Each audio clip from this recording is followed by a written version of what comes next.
मतगणना केंद्र के बाहर का देख सकते हैं, काफी ज्यादा लाइन लगी हुई है और यहाँ पे लोग अंदर की तरफ जा रहे हैं। और आप सिक्योरिटी की अगर बात करें तो सिक्योरिटी बहुत ज्यादा टाइट है। लेकिन वही अगर मैं आपको बता दूं, थोड़ी देर पहले ही मैं बैरकपुर लोकसभा के जो लोकसभा का जहाँ पर काउंटिंग हो रहा है वहां पर हूँ, और यहाँ पर थोड़ी देर पहले ही झड़प हो चुकी थी। बीजेपी के लोग आरोप लगा रहे थे कि कुछ लोग ऐसे हैं जो कि अपना सिंबल लेकर, जो हाथों में सिंबल पहनकर अंदर घुस रहे थे, और उन्हें धक्का देकर फिलहाल बाहर निकाला गया। सिक्योरिटी के जो लोग थे, यहाँ पर पुलिस बल जो तैनात है, उन्होंने धक्का देकर बाहर निकाला। और साथ ही कई लोग ये आरोप लगा रहे हैं कि कुछ महिलाएं यहाँ पर जो अंदर घुस रही हैं, उनके पास जो कार्ड है, एंट्री का जो कार्ड होता है, उसमें स्टाम्प नहीं है। इस तरह के आरोप जो लोग अंदर जा रहे हैं वो लोग लगा रहे हैं। और साथ ही कुछ लोग यहाँ पर पास में खड़े हैं, उनका क्या कुछ कहना है, वो जब एंट्री कर रहे हैं उन्हें क्या परेशानी हो रही है, जानते हैं क्या बात है, किस लिए क्या परेशानी हो रही है आपको? ये जब ट्रेनिंग हुआ था, ये हमारा अपॉइंटमेंट इशू किया गया है जी, तो बोला हुआ कि ये आइडेंटिटी पर सिग्नेचर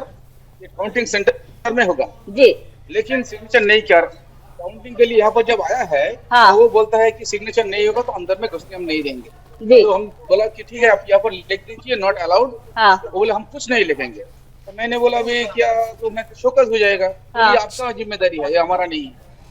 तो इस तरह की परेशानी हो रही है। परेशान ये क्या किया हम समझ नहीं पाते, हम घर जाएंगे ना यहाँ पर रहेंगे। तो आप देख सकते हैं कि लगातार ये जो है यहाँ पर जो लोग अंदर जाने के लिए जी, इतना जी, इशू नहीं किया है। अच्छा, कार्ड इश्यू नहीं किया हमने वो कार्ड इधर में इशू होना चाहिए। जी, अनाउंस भी किया है, कार्ड में नहीं इशू हाँ, में अनाउंस किया है कि आप घर चले जाइए। देखिए मैं ये माइक्रो ऑब्जर्वर जी, ये तो कार्ड इधर में इशू होना चाहिए, तो जी, नहीं इशू है क्या?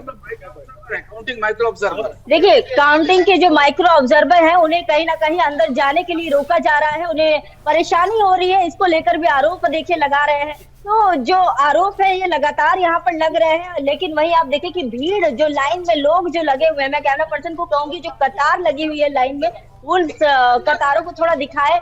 जो लोग इतनी संख्या में जो लोग अंदर जा रहे हैं, देखिए जहाँ एक और उत्साह है, जो वोटों की गणना अभी 1 घंटे के बाद ही जो शुरू होने वाली है, एक और उत्साह भी और वही एक परेशानी भी है लोगों में। तो देखिए जो फिलहाल अभी यह देखना है कि बैरकपुर में फिलहाल क्या कुछ होता है। और साथ ही अगर हम बता दें कि पूरे अगर पश्चिम बंगाल की बात करें तो पश्चिम बंगाल में जगह जगह कुछ जगह पे हिंसा की भी खबरें आ रही हैं। जहां एक और आप देखिए कि शुभेंदु अधिकारी ने आरोप लगाया कि कहीं ना कहीं पुलिस पर आरोप लगा रहे हैं, प्रशासन पर आरोप लगा रहे हैं कि सरकार पुलिस प्रशासन का इस्तेमाल कर रही है। पुलिस प्रशासन जो है वो जो कि सादे भेष में मतगणना के दौरान गड़बड़ी ना कर सके, इस तरह के आरोप लगा रहे हैं। यहाँ पे इम्पोर्टेंट ये है कि भारतीय जनता पार्टी क्योंकि इस बार ये टारगेट लेकर आगे बढ़ी थी कि यहाँ 35 बार उन्होंने एक टारगेट सेट किया था। एग्जिट पोल हालांकि करीब करीब उतने ही जाते हुए नजर आते हैं। हमारा एग्जिट पोल 29 से 32 के बीच भारतीय जनता पार्टी के लिए यहाँ पर आंकड़े दिखाता हुआ नजर आया था। क्या इन आंकड़ों की, इन एग्जिट पोल के आने के बाद से तस्वीरें और ज्यादा बदल गई? क्या टीएमसी और ज्यादा अग्रेसिव हो गई? और यही वजह है कि आज मतगणना के दिन भी जैसा कि आप बता रही हैं कि झड़प और हिंसा की जो शुरुआत है वो हो चुकी है। देखिए आंकड़े जिस तरह से दिखाए जा रहे थे एग्जिट पोल में, उसके बाद से टीएमसी साफ कह रही है एग्जिट पोल में तो हमेशा ही दिखाया जाता है। इसके पिछले भी एग्जिट पोल को लेकर वो विधानसभा चुनाव में जैसे कि एग्जिट पोल दिखाया गया था जहां पर बीजेपी को बढ़त दिखाया जा रहा था, लेकिन उसके बाद कोई उलट हमें रिजल्ट देखने को मिला था। तो टीएमसी साफ कह रही है कि एग्जिट पोल से उन्हें मतलब नहीं है और यहाँ पर एग्जिट पोल से मतलब नहीं है। लेकिन हमने उस वक्त भी देखा था जो पोस्ट पोल वायलेंस हुआ था, मतगणना के बाद जो वायलेंस की तस्वीरें देखी थी वो पूरे देश ने देखी थी। इसीलिए मैंने ये प्रश्न पूछा कि पश्चिम बंगाल के लिहाज से, क्या टीएमसी के लिहाज से वो आंकड़े हिंसा का एक आधार तो नहीं बन रहे?